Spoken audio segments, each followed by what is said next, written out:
Welcome to another episode of Out of Home Insider, the loudest voice in out of home. Today's guest is a very special friend, a mentor to me, an advisor, become CRO of OneScreen, Jeanne Hopkins. We're going to talk all about what it is that we're up to at OneScreen and how Jeanne came to be the CRO of OneScreen, what that career has looked like, and how some of her past experiences have helped shape and guide her to leading one of the fastest growing startups in out of home. So we're excited about this one and think that's going to answer a lot of questions too for how we work with advertisers, how we work with agencies, how we work with media owners, and how nobody gets hurt. It's a positive sum game. Everybody wins.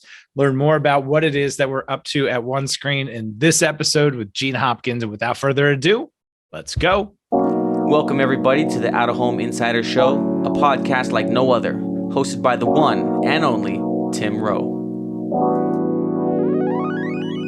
Get ready to have some knowledge dropped on you and to be entertained, because nothing's more valuable than food for your brain. So sit back, relax, we're about to dive in as the best industry podcast is about to begin. Jeanne Hopkins, thanks so much for being here. It's an absolute pleasure. It's an honor. You were my advisor, and now you are our CRO here at OneScreen. Thanks so much for joining the show.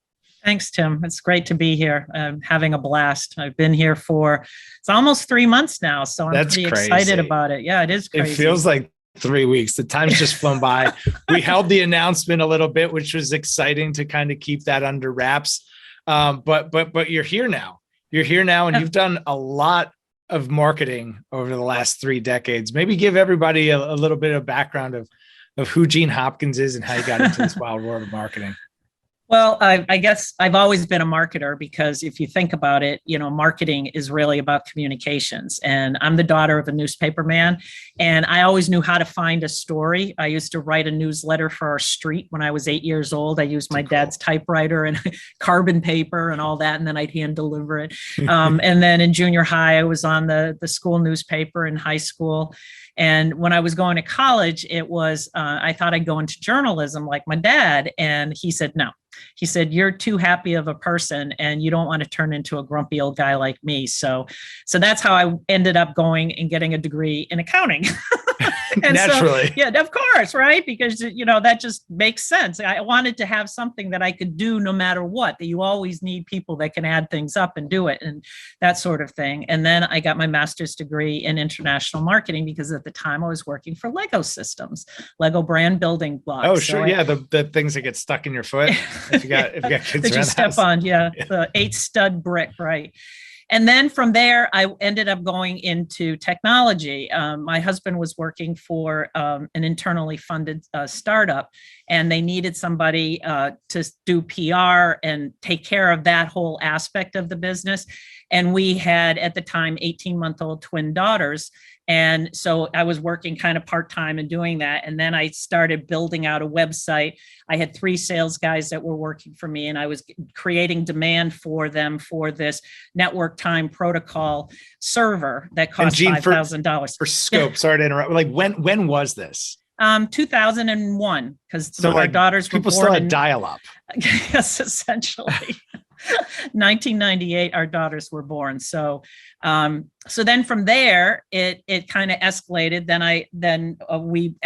We were living in Massachusetts, and the company I was working for at that time, Symmetricom, publicly traded company, wanted me to go to San Jose, California, in order to. This is a very long story, Tim. So I'm just sorry. It's a good story. It started with Legos and it's going to end with billboards. So I'm intrigued. So the board and the CEO wanted me to move to San Jose to corporate headquarters, because they had 5 different divisions. And I was trying to create demand for all 5 of those divisions. There was space, defense, and avionics. There was timing, test, and measurement.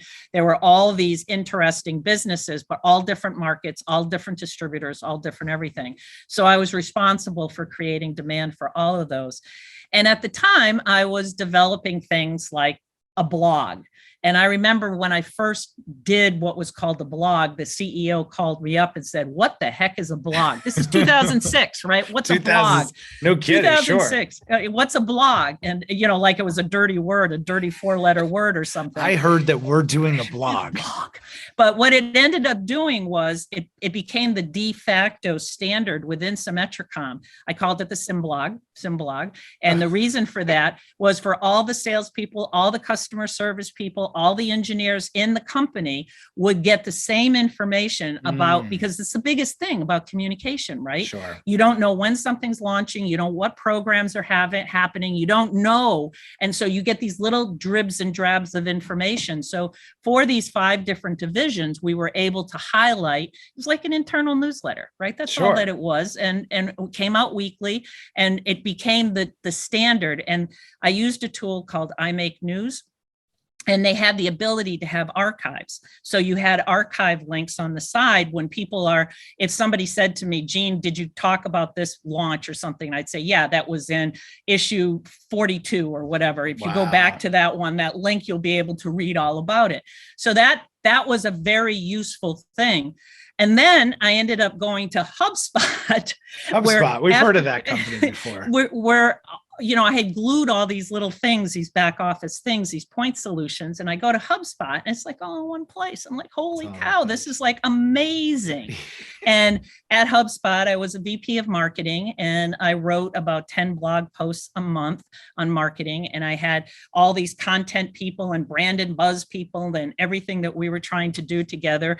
And my responsibility was generating leads for the sales organization. So we had about 100 salespeople. At the time, I was like number 100 employee when I joined in 2009. So this was still pretty early on. Okay, 2009. Yeah.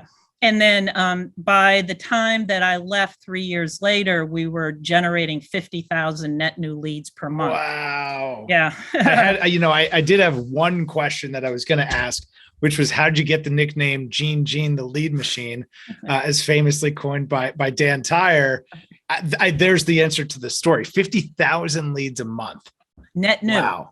That's incredible. But not then reconverts were about 100 to 125,000.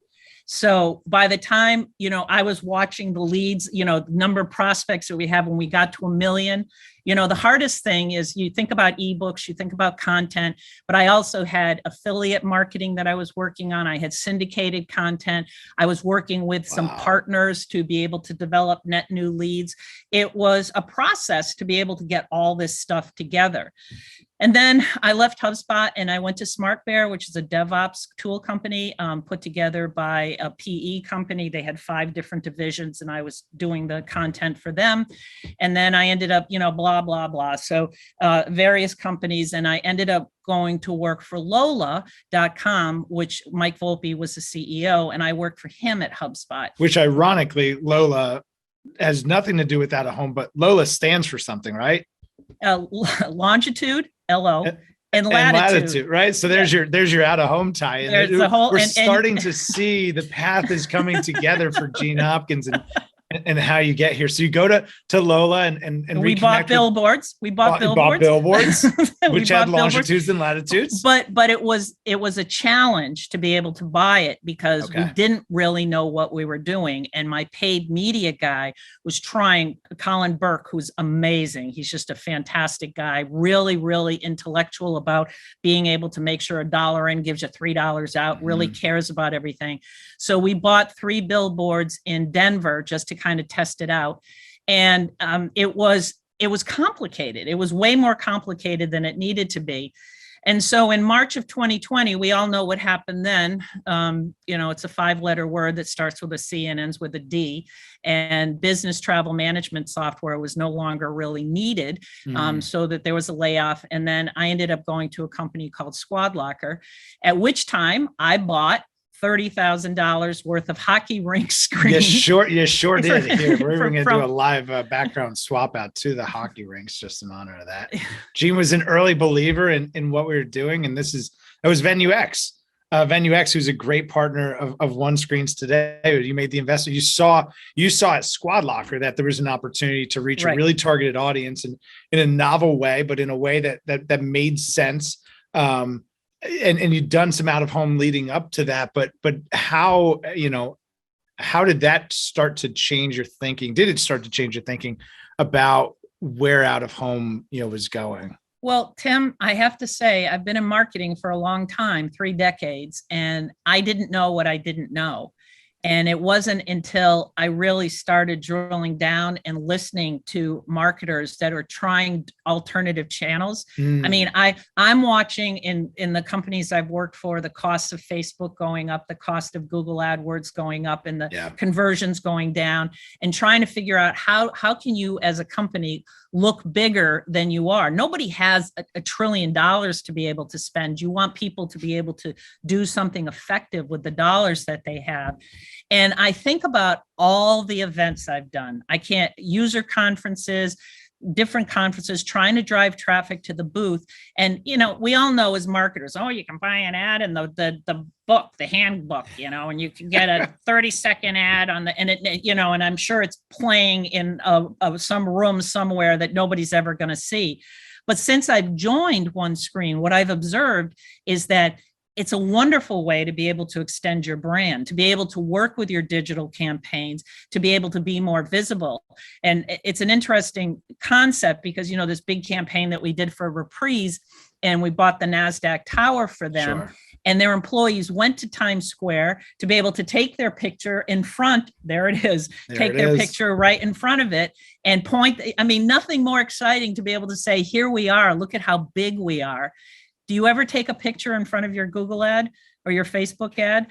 Yeah, can't say I have, but if I did, that'd be a little bit weird. Well, this is an exciting way to be able to look huge. Not only that, we also bought for them airports. And airports are, most people, when they see advertising in an airport, they consider that, especially B2B companies, they consider them to be very big. And it's a great way to be able to maximize your dollars in that capacity. But like going to HubSpot and seeing that it's all in one place, for the first time, I'm coming to OneScreen and I'm saying, I have missed the boat on so many things as a marketer. Now I can look at all this offline media in one place and be able to significantly target what I'm doing and where I'm going on behalf of the company that I'm working with. And that's what I find so exciting. It's stuff I'd never thought about in 100 trillion years. I've always thought about conversions. I've always thought about generating leads. I've always thought about that. But then I feel like I've missed the boat on out of home. And being able to work with some of the brands that we've been working with for the past couple of months has been very eye-opening for me. And I love working with the agencies that we have because they've been there. Not many people have an out-of-home specialist, and by coming to us, we're able to work with them and help deliver the best possible results for their particular clients.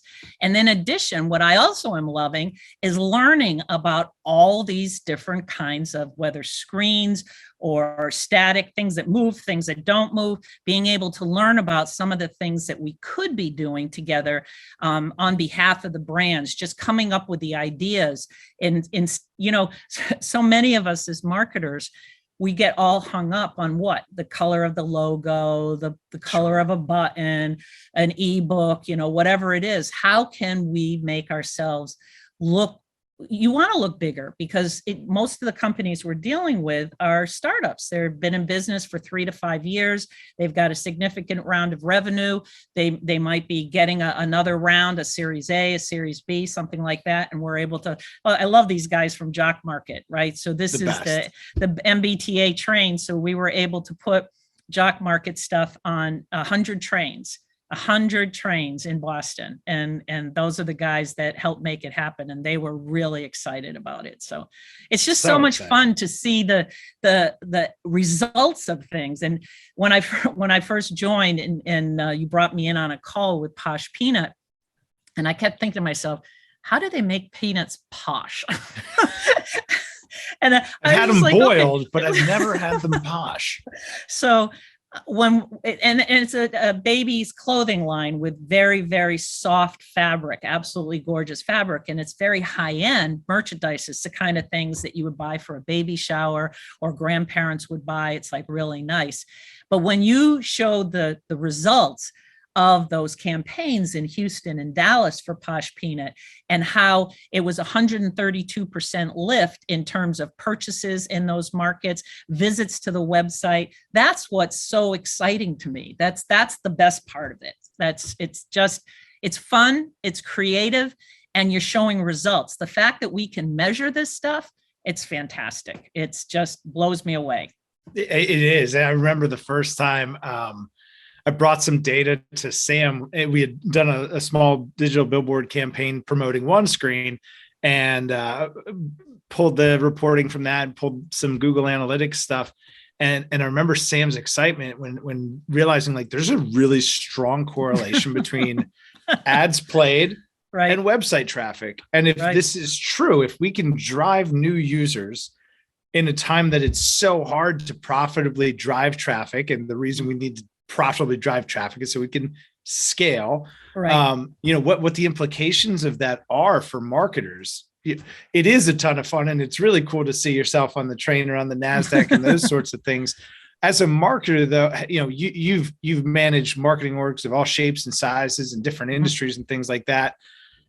How hard is it to drive results like that by just changing one thing in the marketing mix?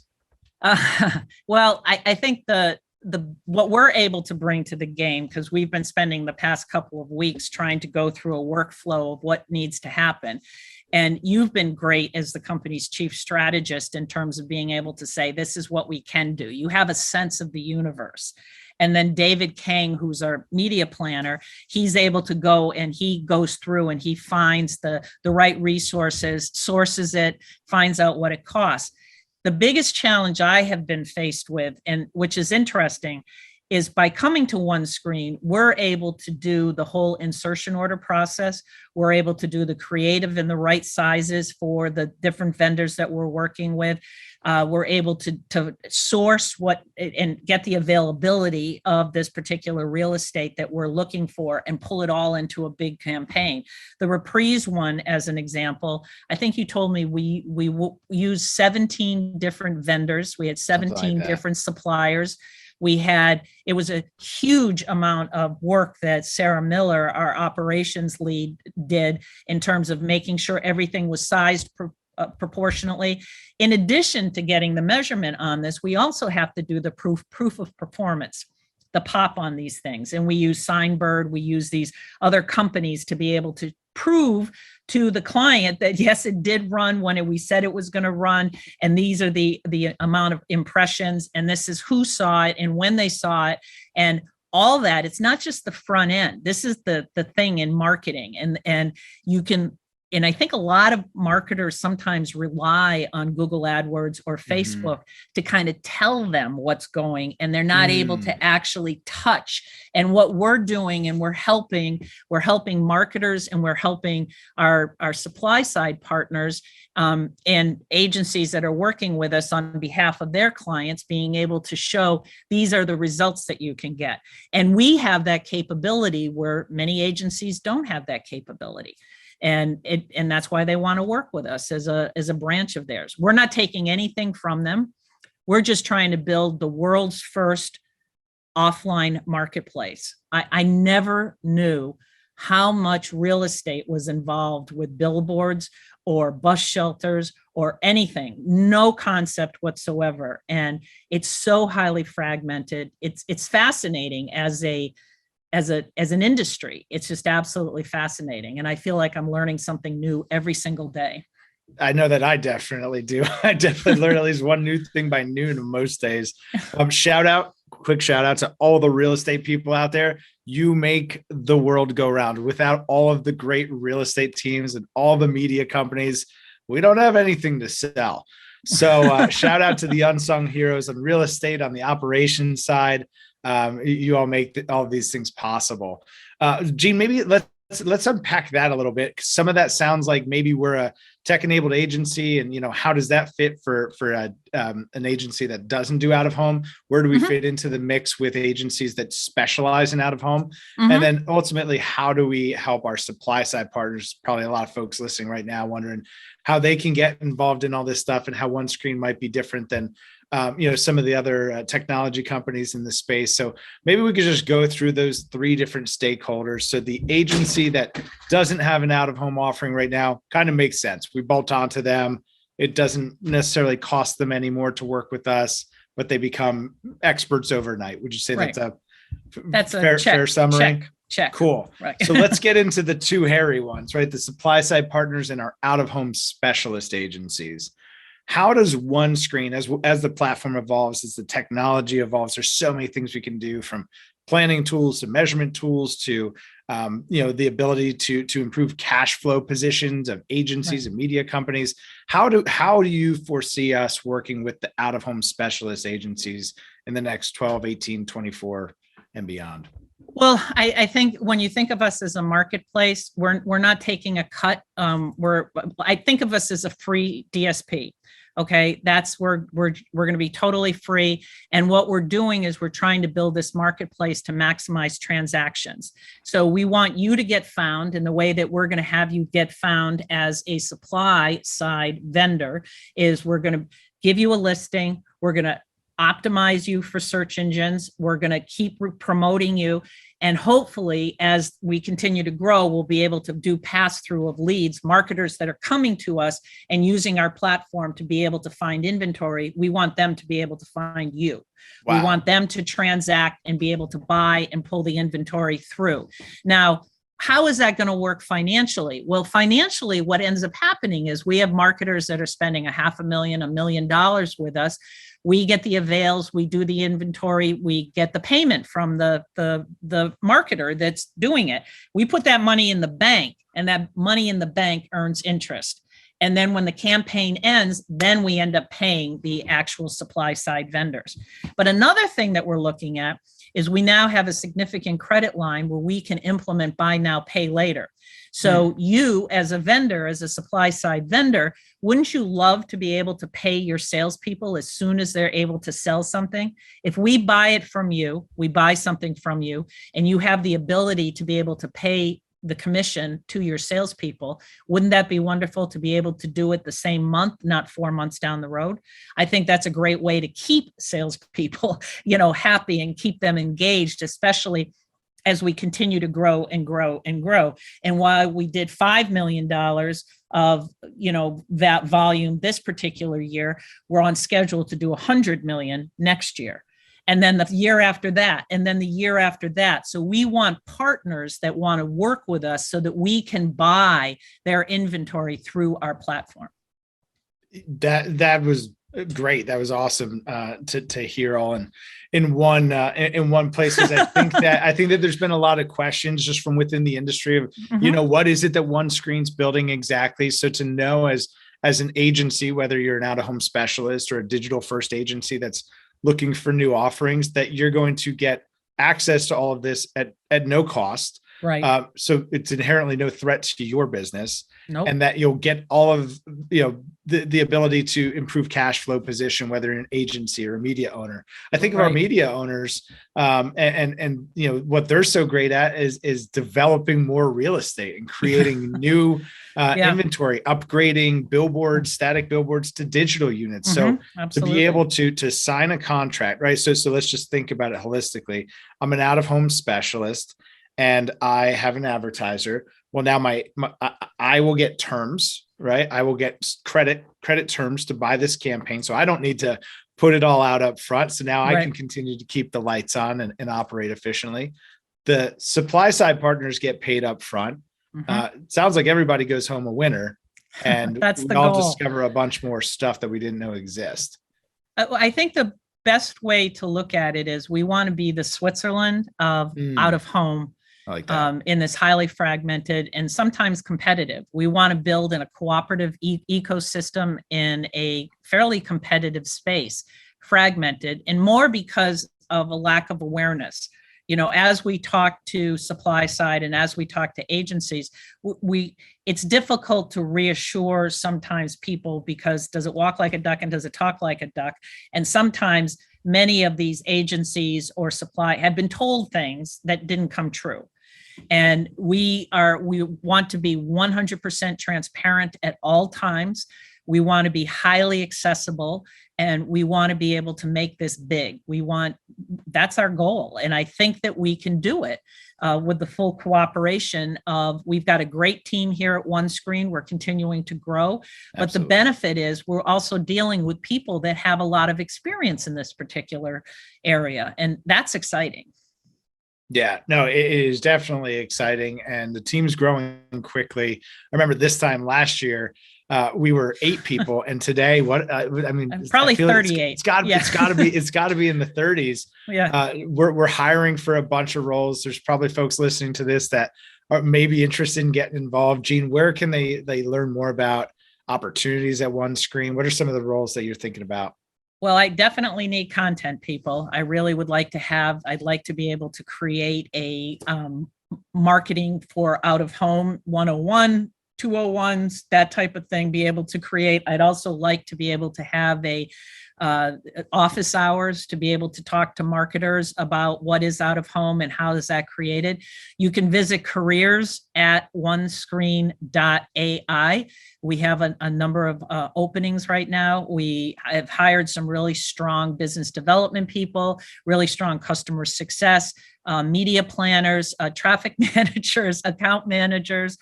But right now, I think I'm on the hunt for really strong content like this particular podcast. This to me is valuable because you're talking to a lot of people in the industry and sharing that knowledge across the board, and that's exciting. It's exciting to see more people learn from it, because it's why I started the podcast. I just transitioned from selling banner ads at a billboard company to selling billboards at a billboard company, and I wanted to learn. And for at least me, as a kid now, but as a recovering digital marketer, I was looking for a way to translate what I knew into what I didn't know. And the fastest way for me to do that has been this podcast. So, I certainly hope that there's somebody listening right now who wants to create a bunch of cool out of home content, because there's a lot to be created.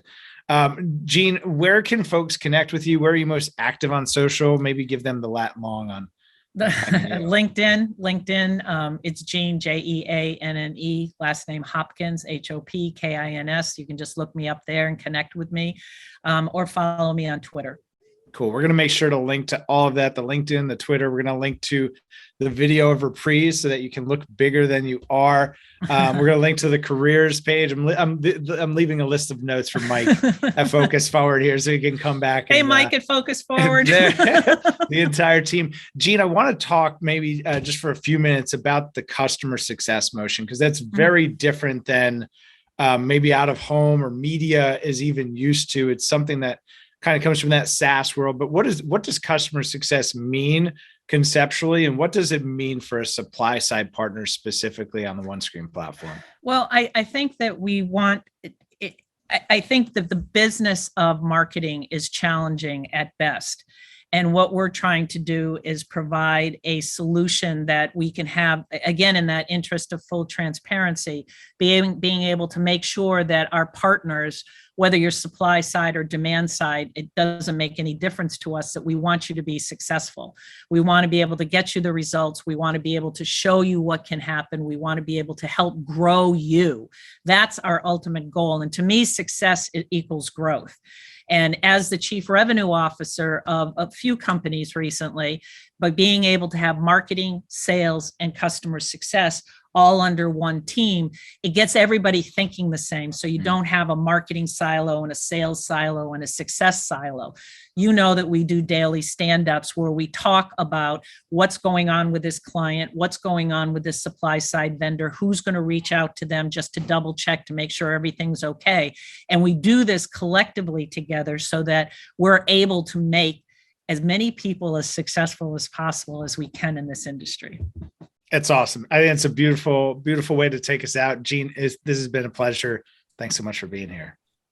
Thanks, Tim.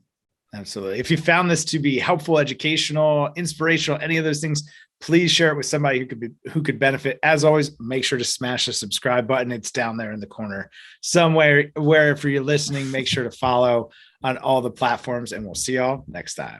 Quarter century, I finally came to my senses. I finally got my hand up on the tinted Benz, kid. I see the world clear through my tinted lenses. With the dream and the drive, the possibilities endless. Now print that, send this all the way to Tokyo. Take a trip down south, down to Mexico. Next stop, Shanghai, the world-class trade show. First class all the way, cause that's how we roll. Yeah, call us the rock star businessman. Rockin' shows, we handle business, man. We got our own future in the palm of our hands, cause divided